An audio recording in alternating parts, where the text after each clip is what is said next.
এর সমীকরণ মিলিয়ে যেভাবে বিশ্বকাপে বাংলাদেশের মেয়েরা ছক্কা হাঁকিয়ে ম্যাচ জেতালেন স্টোফেন টেলর, কিন্তু তার চোখে মুখে রাজ্যের বিস্ময়কর যে সমীকরণে তিনি জানতেন সেটা সত্য ছিল না।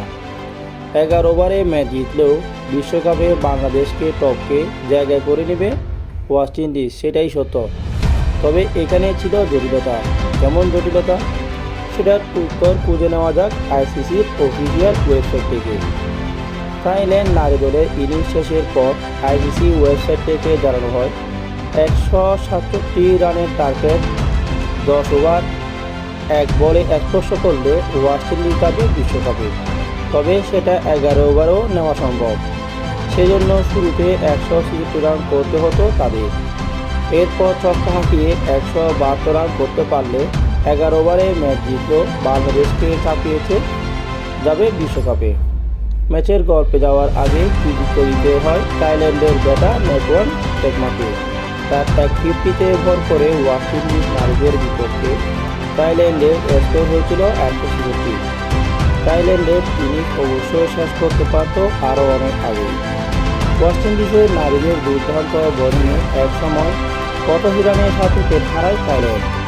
তাই নামা টেমাস একাই ছিলেন পাখির হয়ে, খেলেছেন 70 রানের ইনিংস। শেষ দিকে তাই নারীদের আর কেউ 2 অঙ্কে যেতে না পারলেও বলের উপর বল খেয়ে গিয়েছেন, আর সেটাই বাংলাদেশের স্বপ্ন উজ্জ্বল করেছে বিশ্বকাপের দৌড়ে। 10 ওভার 1 বলে লক্ষ্য নিয়ে শুরু থেকে আগ্রাসী ভূমিকা ছিল West Indies. 2 Caribbean opener Hayley Matthews আর কিয়ারা জুসে ছিলেন দুর্দান্ত আগ্রাসী। 12 বলে 26 করে রিয়ানা থামলেও অধিনায়ক হেইলি ছুটেছিলেন দুর্বার গতিতে। বাংলাদেশের স্বপ্নটা প্রতি মুহূর্তে ক্ষয়ে ক্ষয়ে আসছিল। দুর্ভোগ আরও বাড়িয়ে দিয়েছে থাইল্যান্ডের মেয়েদের একের পর এক ক্যাচ মিস ও ফিল্ডিংয়ে। তারপরও বাংলাদেশের আশার বাতাস দিয়ে 7ম ওভারে শেষ বলে আউট হন হেইলি ম্যাথিউস। কামে 28 বলে 70 রানে ঝড় বয়ে নিছে। ম্যাচটা তখন সমীকরণ বাংলাদেশ এবং ওয়েস্ট ইন্ডিজের মধ্যে। থাইল্যান্ড যেন বিক্রিয়া সে প্রভাবের মতোই, যাদের বিদায় আগেই নিচ্ছে, কিন্তু পুরো আসরকে প্রভাবিত করেছিল নীল জার্সিধারীরা। হেইলি ম্যাথিউসের পর ক্যারিবিয়ানদের রানের চাকা সকল লেগে তিনি নামেন হেনরি। 17 বলে 48 রান করেছেন। ওয়েস্ট ইন্ডিজ নারীদের 4 ছয়ের কাছে তখন বাংলাদেশের দর্শকরাও অসহায়। প্রতিটা ডট বল যেন আগ্রাসীদের জন্য আশীর্বাদ। এর মাঝে 9 রান করে আউট হন শেমিন ক্যাম্পবেলও। নির্ধারিত 10 ওভার 1 বলে ওয়েস্ট ইন্ডিজের সঙ্গে ছিল 57। ঠিক তখন 172 রান 11 ওভারে সমীকরণ। পরের বলে 52 রানে ধরা পড়েন হেনরি শেরি। পেরেসিয়ানকে প্রথম 4 মেরে জমিয়ে নেন সমীকরণ। 10 ওভার 4 বলে সিঙ্গেল নিয়ে স্ট্রেটে আসে টেলর। ওয়েস্ট ইন্ডিজের রান তখন ছিল 162।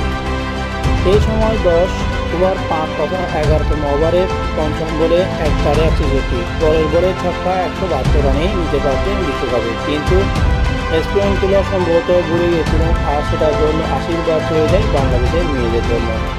পঞ্চম বলে স্টেন্টিলের হাঁকানো বল সরাসরি মিড অফের উপর দিয়ে চলে যায় বাউন্ডারি ওভারে। ছক্কা হাঁকিয়ে জয় নিশ্চিত করল বিশ্বকাপটা। ওয়েস্ট ইন্ডিজরা মিস করে যায় 0.001 রানের জন্য। বাংলাদেশের রেড রান তখন 0.639।